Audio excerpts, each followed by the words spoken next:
জগন্নাথ দেবের উল্টো রথযাত্রা উপলক্ষে কাঞ্চনা বটতলায় রথ আমাদের সামনে রয়েছে। আমরা আস্তে আস্তে শ্রী জগন্নাথ দেবের দর্শন আমরা দেওয়াবো আপনাদেরকে। আসুন।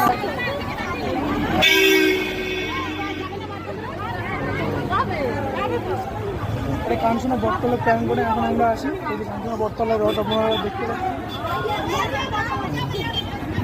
জগন্নাথ দেব উল্টো রথে এখন থেকে আবার রিটার্ন করছে। অনেক লোক আছে এখানে।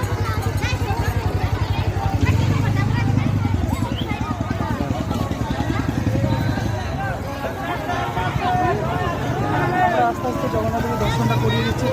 এই যে রথের দড়ি টানছে সবাই, আপনারা দেখুন।